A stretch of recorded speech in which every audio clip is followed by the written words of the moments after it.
Aleluia. Mateus capítulo 8, versículo 23. Quem achou, diga amém. Amém. Olha só que maravilha. A palavra do Senhor nos diz assim nessa noite: entrando ele no barco, e seus discípulos o seguiram, e eis que no mar se levantou uma tempestade tão grande que o barco era coberto pelas ondas. Ele, porém, estava dormindo. Seus discípulos, aproximando-se, o despertaram, dizendo: salva-nos, Senhor, que perecemos. E ele disse-lhes: por que temeis, homens de pequena fé? Então, levantando-se, repreendeu os ventos e o mar, e seguiu-se uma grande bonança. E aqueles homens se maravilharam, dizendo: que homem é este, que até os ventos e o mar lhe obedecem? Oremos. Senhor nosso Deus e Pai, estamos aqui na Tua casa para Te adorar, Te bendizer e Te exaltar. Venha falar conosco de uma maneira toda especial, Senhor. Que nós possamos compreender a Tua santa palavra hoje. Abre o entendimento da Tua igreja, que cada um saia daqui com a palavra vinda do Teu coração. Que nós possamos sair daqui com a bênção em nossas mãos, em nome de Jesus. Podemos assentar, irmãos? Irmãos, vamos falar hoje, nesse momento, sobre enfrentando a tempestade com Jesus. Amém. Irmãos, essa é uma das passagens mais maravilhosas da Bíblia também. É algo maravilhoso. Neste texto a gente vê claramente a dupla natureza de Cristo. Vemos que ele era Deus e homem, que ele era o homem e ele estava cansado, ele estava dormindo, então ele se manifesta com o seu poder, com toda a sua autoridade.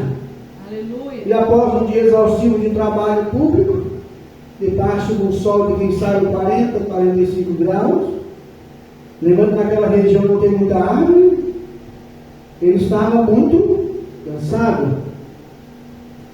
E depois de um dia de trabalho cansativo, você sabe o que é, irmãos, ficar o dia todo pregando debaixo de um sol tremendo, ou sob um sol tremendo, 35, 40 graus, com 5, 10 mil pessoas à sua volta, não ter tempo para nada.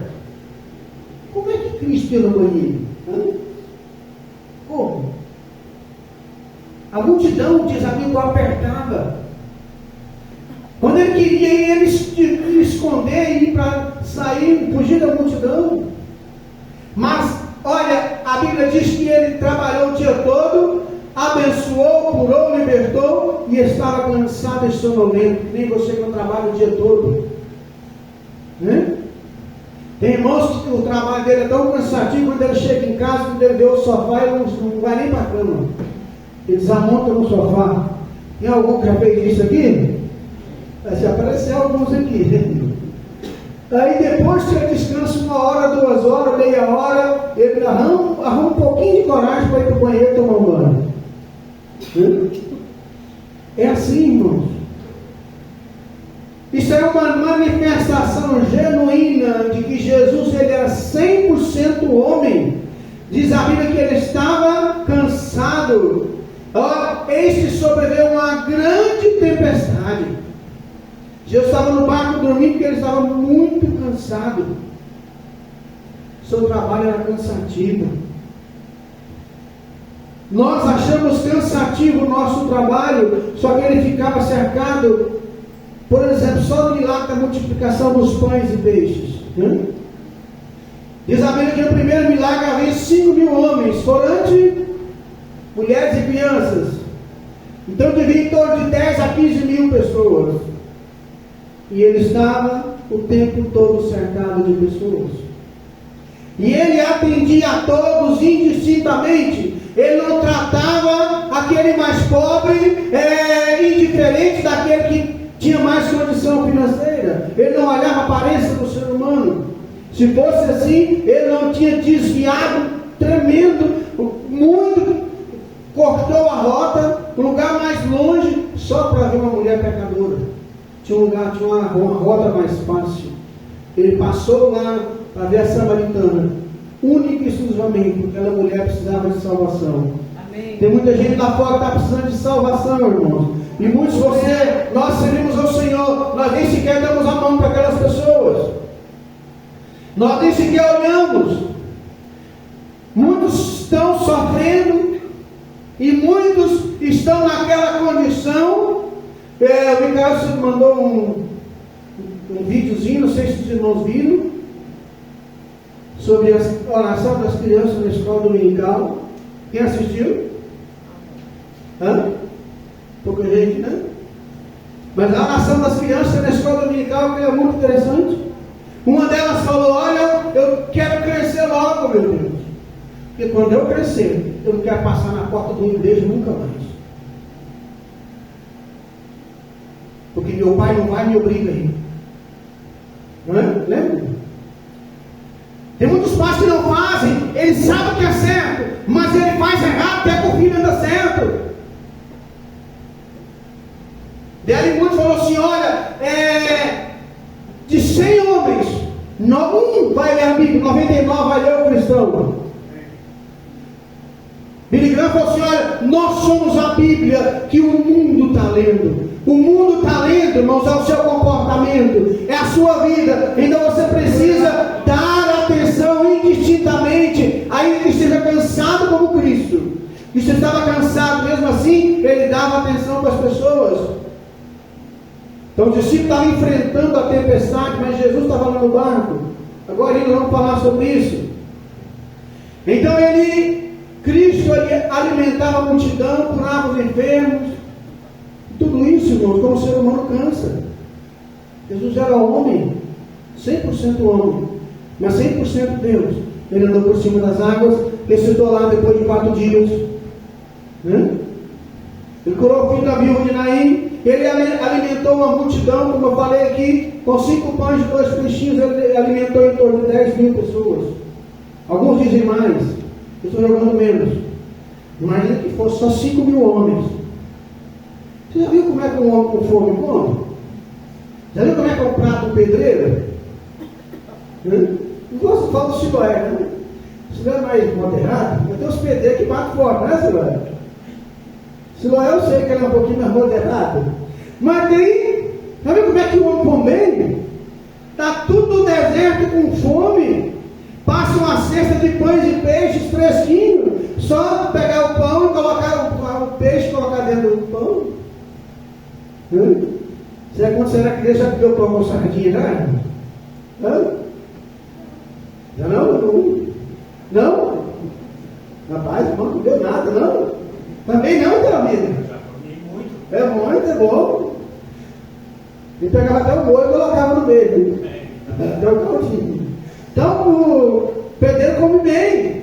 Os homens estavam com fome, com 5 pães e 2 peixes. Jesus alimentou 5.000 homens. Por quê? Porque ele era Deus que se fez carne. Amém. Se tem um texto que eu amo de paixão, é 1 João capítulo 1, versículo 1. Pega aí, Camilo. Olha, 1 João capítulo 1, versículo 1. Só uma pequena palhinha sobre a honestidade. Eu gosto desse texto.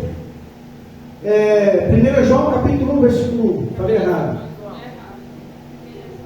1 João 1 e 1. Eu amo esse texto. 1 João.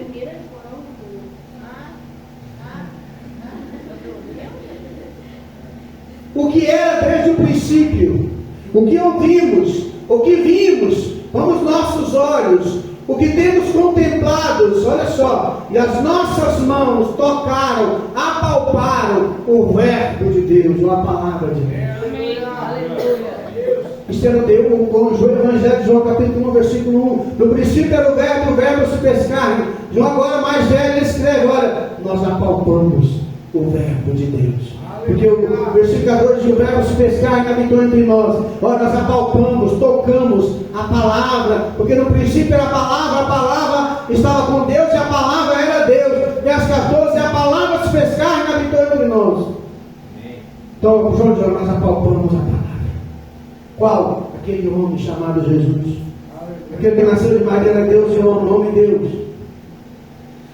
Então, olha só, era uma tempestade inesperada. Jesus estava sonolento lá no barco dormindo, na popa dormindo. E era uma tempestade que eles não esperavam. Eu te pergunto, a primeira pergunta, por que essa tempestade foi permitida? Para testar a fé dos discípulos ou demonstrar o poder de Cristo? Para mim foi os dois, né? Para testar a fé dos apóstolos, dos discípulos e demonstrar o poder de Deus. Por que tem problema na sua vida, irmãos, que acontece com você? Porque tem coisas que acontecem com você. Você fala, meu Deus, por que isso está acontecendo comigo? O que é que eu fiz de errado? Amém? Amém. Se você segue a Cristo, eu acredito que você segue. Se você ama o Senhor, eu acredito que você ama, por isso você está aqui. Então só tem dois motivos para estar passando por um problema, por alguma coisa acontecer na sua vida. Primeiro, Deus está nos provando se nós estamos dentro da sua vontade ou não. Segundo, nós estamos colhendo o fruto dos nossos erros. Ou é a vontade de Deus, ou é alguma coisa que eu plantei lá atrás.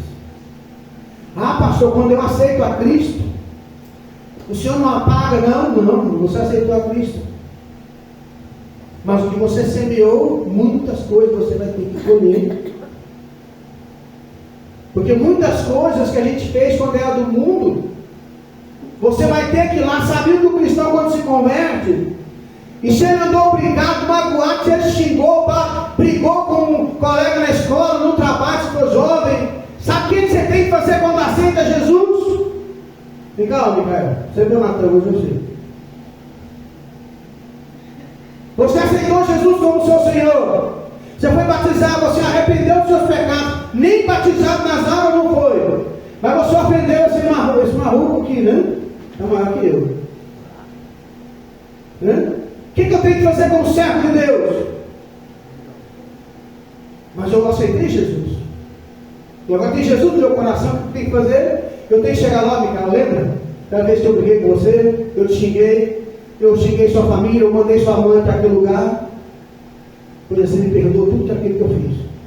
Porque agora quero servir a Deus, eu quero servir a Deus corretamente. Amém. Aí se a pessoa não perdoar, é problema? É dele. Mas se ele fizer as pazes, ele ganhou um amigo. Glória a Deus. Irmãos, a gente não faz isso.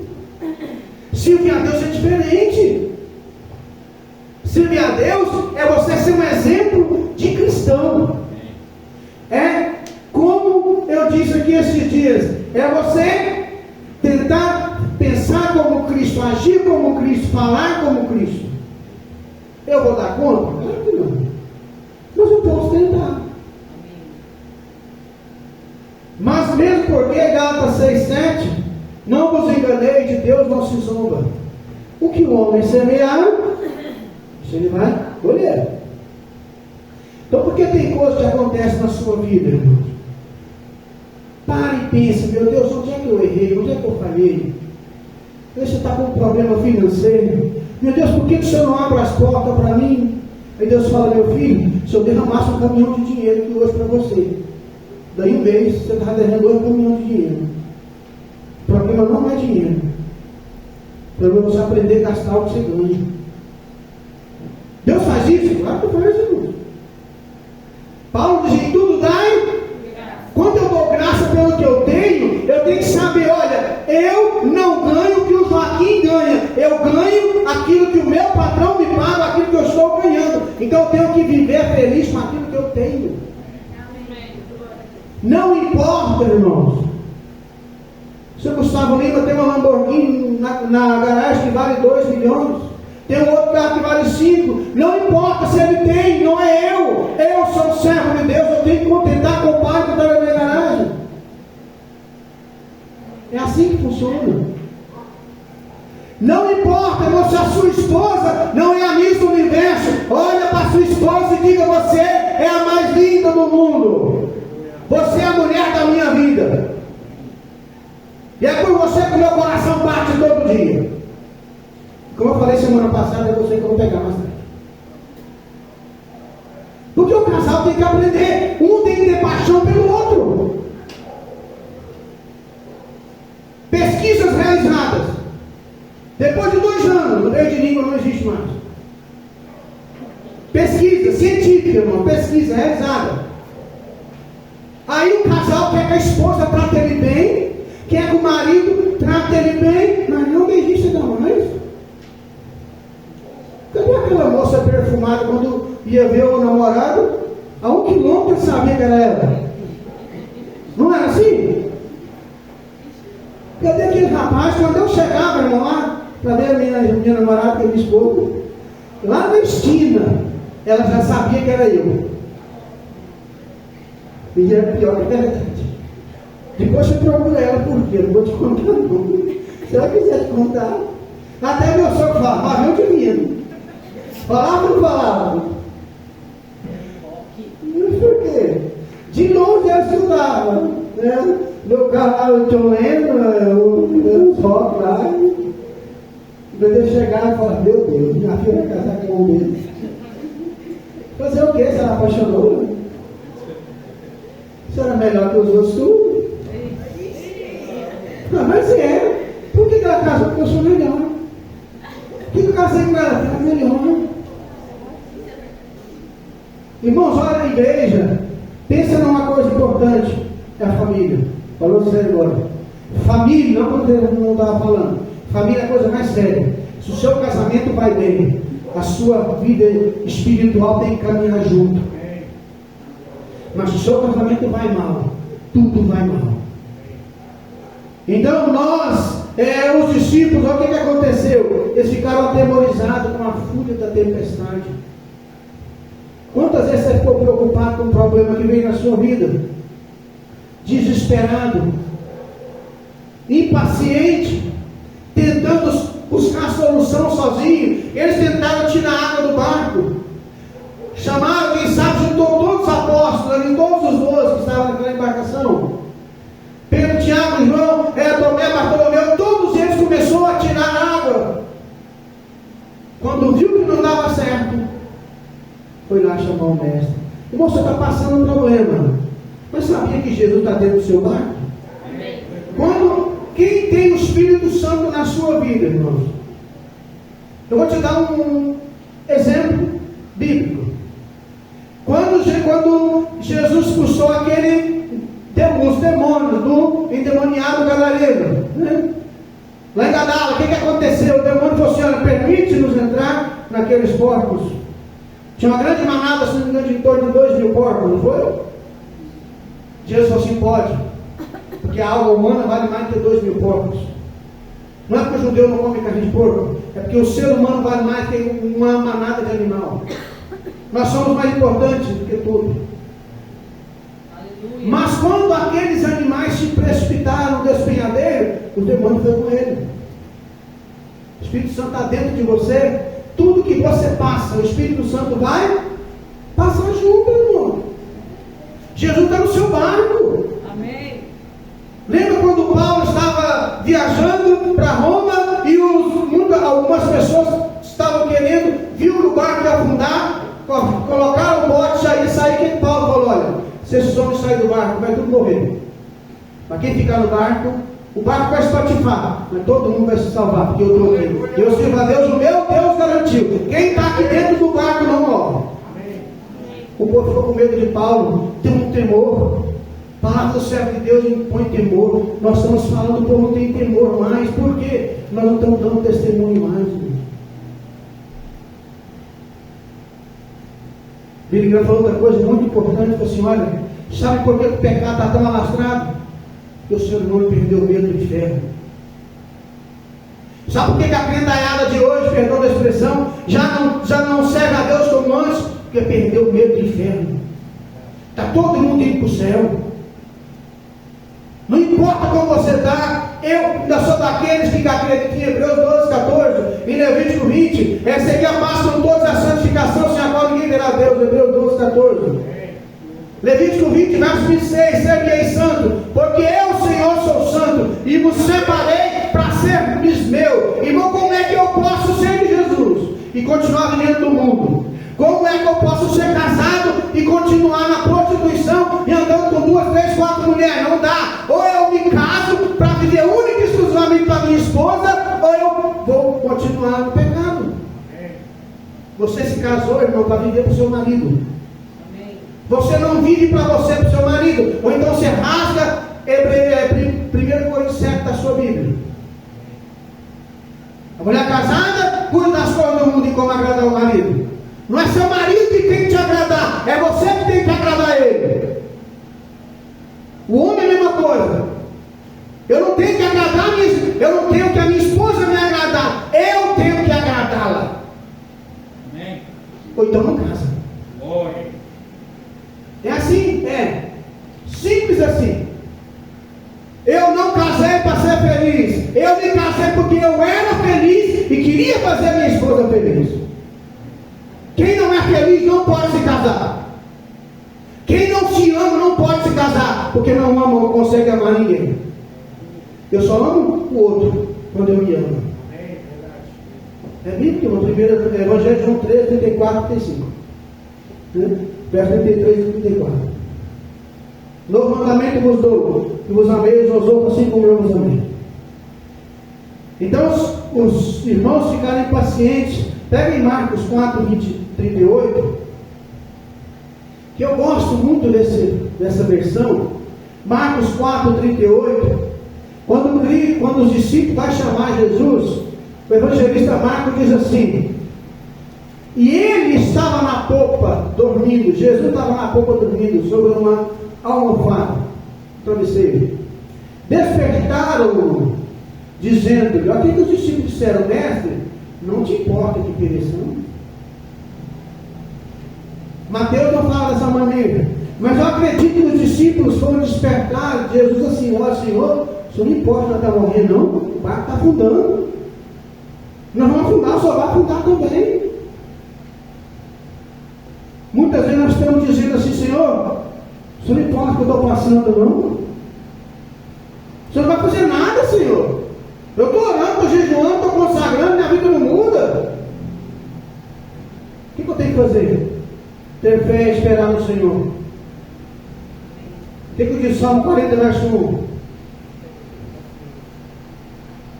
Tem duas versões aqui que eu separei. A versão corrigida, fiel, diz: esperei com paciência no Senhor, e Ele se inclinou para mim e ouviu meu clamor. Amém. Né? A revista atualizada fala diferente. Quase a mesma coisa, mas dá uma entonação diferente. Esperei confiantemente pelo Senhor, e Ele se inclinou para mim e ouviu o meu clamor quando clamei. Amém. Mas aqui em James atualizada diz: depositei toda a minha esperança no Senhor. Por que eu depositei? Eu depositei e fiquei esperando, mas a minha confiança está depositada no Senhor. Aqui em James diz: eu depositei a minha confiança no Senhor e estou esperando, porque a minha confiança está nele. Amém. E Ele se inclinou para mim. Você tem que aprender a esperar. Não diz Eclesiastes que tudo tem seu tempo? Amém. Glória. Você planta hoje, colhe amanhã? Tem alguma plantação que planta hoje, colhe amanhã? A maioria tem que esperar. Milho você espera 3 meses, 4 meses. Ah, pastor, mas eu acho que alguma coisa na minha vida que eu plantei foi gueroba, foi coqueiro. Gueroba é 4 anos, né, irmão? Então tem coisa que parece que o negócio está demorando, mas quando chegar vai valer a pena. Amém. Eu estou esperando é no Senhor. Glória a Deus. Eu estou esperando no meu Deus, e Ele garante que a vitória vai chegar na minha vida. Na sua vida, foi dito isso aqui muito hoje. Você é servo de Deus, você é filho de Deus, você tem o nome de Jesus na sua vida. Está achando que Ele vai te abandonar? O que o profeta Isaías diz? Pode uma mãe esquecer-se com o filho que acaba de amamentar? Mas ainda que essa se esqueça, todavia o Senhor não esquecerá de ti. Davi vai além, lá no Salmo 27. Ó, se o meu pai e minha mãe me abandonar, o Senhor vai me acolher. Aleluia. Davi afirma: olha, se o meu pai e minha mãe me abandonar, eu tenho certeza que o meu Deus vai me acolher. Glória a Deus. Então eu tenho que confiar no Senhor. Então os discípulos estavam passando por problemas, estavam desesperados, mas eles se esqueceram que Jesus estava no barco. A falta de fé dos discípulos foi tremenda. Esqueceu das manifestações. Só no capítulo 8 aqui, irmãos, nós temos a cura do leproso, né? Mateus capítulo 8, verso 1 ao 4. O versículo 5 ao 13, nós temos o servo do centurião que foi curado. E do versículo 14 ao 16, nós temos a sogra de Pedro. E do versículo 16 ao 17, olha só, versículo 16 de Mateus 8. Chegaram à tarde, trouxeram muitos endemoniados, e ele meramente com a palavra os expeliu. Os discípulos, e curou a todos que estavam doentes. Foi muitos milagres. Esqueceu de todos os milagres. Aí agora que vem, que eu estava falando com o Micael agora quando eu estava voltando de Anápolis. Quando você tiver dificuldade, você precisaria a partir de agora chegar em casa e anotar numa folha de caderno e colar na capa, na contracapa da sua Bíblia, os milagres que você já recebeu. O que é milagre, pastor? Eu não recebi nenhum milagre. Recebeu, senhor?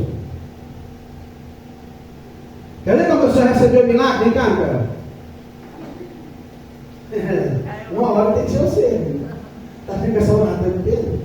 Você vai me contar que um milagre que você orou e Deus te respondeu na hora. Você nem teve tempo de orar, você só pediu. Eu vou até te ajudar, você fala na hora. Eu estava trabalhando no sábado, 3 dias de trabalhar na empresa, foi pedido para vender 1 tonelada de frango.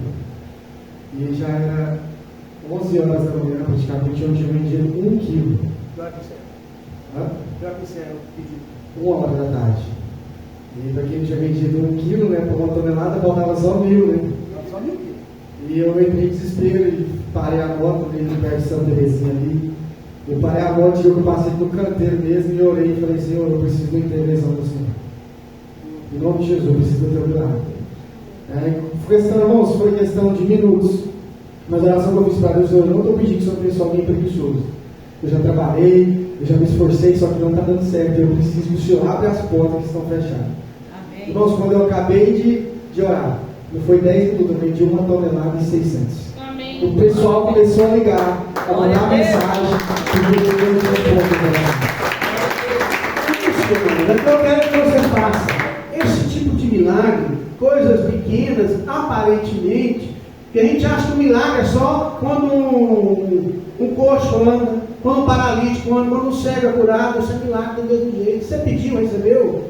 Poxa, eu estou precisando de 100 reais para pagar uma conta. Se você conseguiu, isso é milagre. Então, anote no papel todos os milagres. Quando vier a falta de fé, quando você estiver desanimado, vai orar e lembra, Senhor, obrigado por aquele dia o Senhor me abençoou. Obrigado que o meu filho estava passando por isso, eu orei, o Senhor me abençoou. Obrigado porque naquele momento eu estava em desespero, o Senhor me acalmou. Aí você vai ver que o Senhor nunca te abandonou. Amém. Porque a gente parece que o brasileiro tem a memória curta, né? Então nós não podemos esquecer que Jesus Cristo está no nosso barco. Glória a Deus. Tenta fazer isso. Os discípulos esqueceram que Jesus estava passando com o barco com eles. Olha a palavra mágica de Cristo, Mateus 8, 26. E ele disse-lhes: por que temeis, homem de pequena fé? Então, levantando-se, repreendeu os ventos e o mar, e seguiu-se grande bonança. Vai chegar um momento que Jesus vai se levantar no seu barquinho e vai repreender tudo quanto é problema. As dicas que você está passando, as enfermidades, os problemas familiares, Deus vai repreender tudo. Amém. Se você crer, se você não desanimar. Falava com meu cunhado lá, quando eu estava vindo embora, ele é muito fiel, muito temente a Deus. Falei, Ricardo, a maneira melhor de você continuar, Deus fazer o milagre na sua vida, é continuar sendo fiel, trabalhando, fazendo a obra. Amém. Nós chegamos lá. Ele foi chegar lá quase meio-dia, não deu tempo nem ontem nem hoje, eu estava em reunião na obra de Deus. Falei, continua sendo fiel. Sabe por quê? Fidelidade gera bênção. Amém. Glória a Deus. Fidelidade gera bênçãos. Não desanime, você está passando por um problema. Entenda de uma vez por todas, Jesus está no seu barco. Eu lembro que quando a gente era criança, a gente cantava aquele corinho. Meu barco é pequeno, tão grande é o mar. Jesus segura minha mão. Ele é meu piloto e tudo vai bem na viagem pra Jerusalém. Meu barco sem Cristo ao céu não irá. Nas águas se afundarão, mas quando Jesus meu barco guiar, ao céu poderei alcançar. Amém. E são uns 40 anos que eu vou fazer assim. Então, mas faz parte da nossa vida, seja fiel. Aleluia. Na hora certa o milagre vai ter que vir. Eu te pergunto, a mãe, quem é mãe, diga amém aí. Amém. Só as mães. Amém. Quando foi que o seu filho pediu alguma coisa e você não fez? Ainda que você, olha, eu vou te dar um testemunho da minha mãe. Quando eu era pequeno, às vezes eu ia no mercado comprar um pão. Sabe o que é comprar um pão? E não ter dinheiro nem para comprar. Antigamente, você não tinha nem dinheiro para margarina, porque quando surgiu a margarina, era ver com uns tabletinhos quadradinhos que tinha antigamente. Isso é coisa antiga, coisa antiga. Era pão puro. Isso, levanta a vida, volta a memória. Pelo menos a memória dele continua com uma beleza. Então, irmãos, minha mãe, eu comprava e eu comia e minha mãe ficava com fome. Ela me contou isso muitos anos depois. Então, irmãos, olha, a mãe nunca vai falar não para o filho. O pai jamais vai falar não para o filho. Por que Deus vai falar não para você? Só que o pai vai dar na hora certa. Não é? Seu pai vai dar na hora certa. Na hora que a pessoa puder. Na hora que for a hora certa. Não adianta uma criança de 5 anos pedir uma moto para o pai. Ainda que o pai tenha condições, ele vai dar? Não vai. Na hora certa, se for preciso, vai dar. O que você precisa, Deus vai te dar. Na hora que você precisar. Vamos ficar em pé. Vamos louvar ao Senhor. E eu sei que Deus vai te abençoar rica e poderosamente nessa noite.